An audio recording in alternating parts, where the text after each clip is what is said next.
à tous, bienvenue sur ma nouvelle vidéo, j'espère que vous allez bien.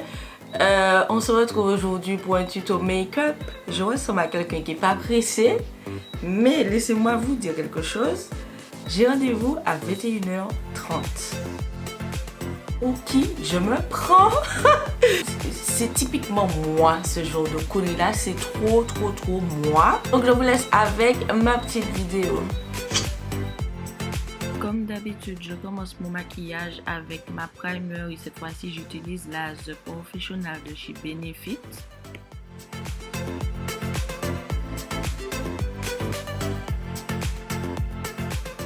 Pour mon fond de teint, j'utilise le fond de teint de chez Huda Beauty en teinte Cinnamon. C'est un fond de teint que j'apprécie énormément. La couvrance est vraiment modulable. Le fond de teint est épais et c'est vraiment ma couleur parfaite.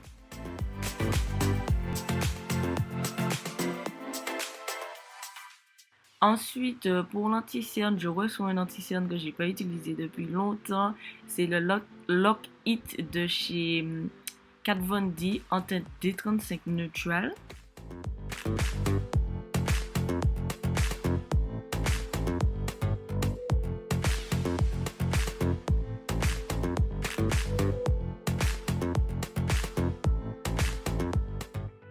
Attention, alerte, nouveau bébé dans la vidéo, c'est la poudre libre de chez Fenty Beauty en teinte Honey. Je suis en pleine phase de test de cette poudre, mais franchement, je pense que la Sacha Buttercup a du souci à se faire. Pour mon contouring aujourd'hui, j'ai utilisé le Pro Conceal de chez LA Girl en teinte Espresso. Comme je ne voulais pas un contouring trop marqué, j'ai pas mis beaucoup de matière. Ensuite, je viens avec mon pinceau numéro 97 contouring de chez Sephora pour estomper tout ça.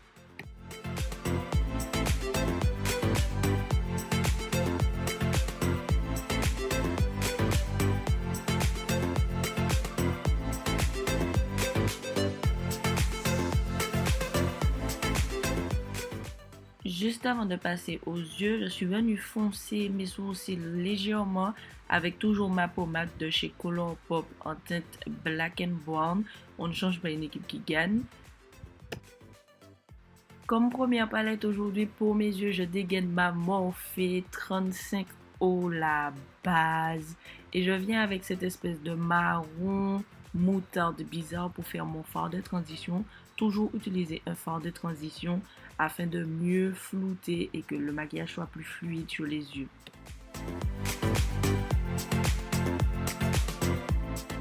Je change de palette, je viens avec ma Yes Please palette de chez Colourpop où je vais prendre le seul jaune de la palette pour venir déposer par-dessus mon fard de transition. Alors au début j'ai tapoté mais ensuite je viens estomper.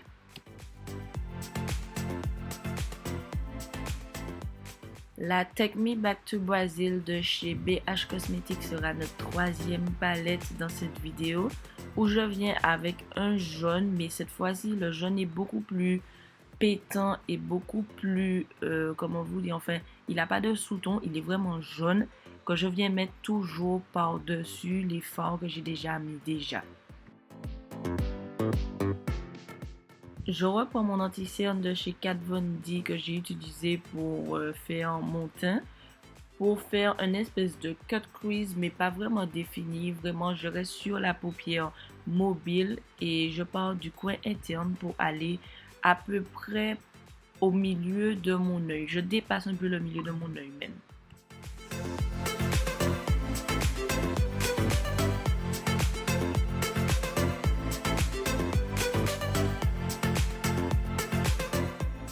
Ensuite, je prends mon highlight de chez Fenty, le Mimosa Sunrise et le Sangria Sunset pour venir déposer par-dessus mon anti-cerne. De base, c'est pas ce que je voulais, mais je me suis dit que ça allait avoir un beau rendu, donc je me suis dit pourquoi pas. Ensuite, je reprends ma 35O de chez Morphe et je viens avec mon fard orange.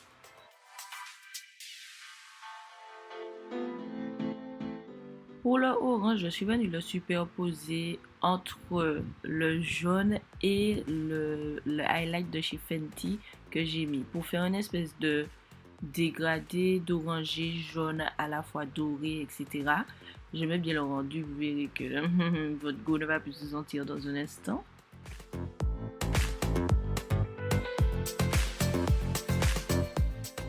Avec l'estompage des fards, mon highlight a perdu un peu d'intensité, donc là je reviens en mettre.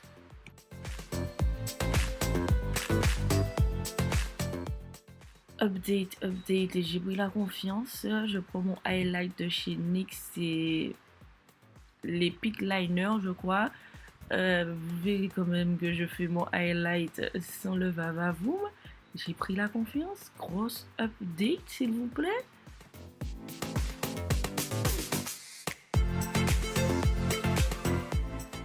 Quand j'ai vu le highlight, je me suis dit, oh là là, ça pète. Donc, petite danse de la joie. Je ne me sens plus.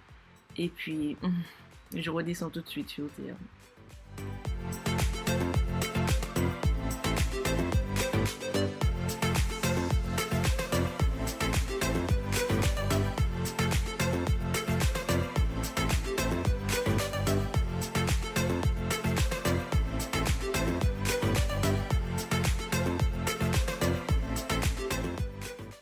Crevante que je suis, je viens avec mon échantillon Laura Mercier.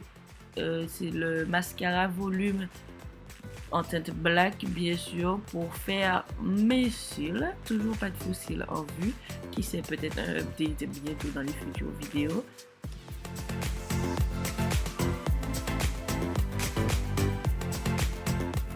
Pour faire mes ras de cils inférieurs, je viens d'abord avec un marron plutôt clair.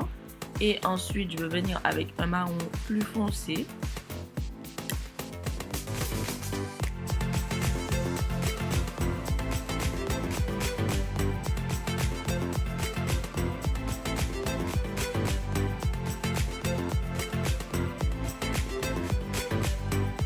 Pour la première fois, je vais utiliser mon Born to Glow de chez NYX. C'est un highlight liquide rosé. Je ne savais pas trop comment l'utiliser, donc j'ai d'abord décidé de l'étaler sur ma main, ensuite de venir avec le pinceau et de l'appliquer sur mon visage.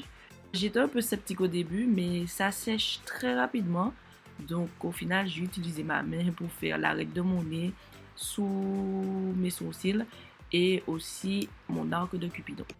Aujourd'hui, pour la teinte de rouge à lèvres, il faudra aller checker la barre d'infos parce que franchement, sous la main, là, je ne l'ai pas.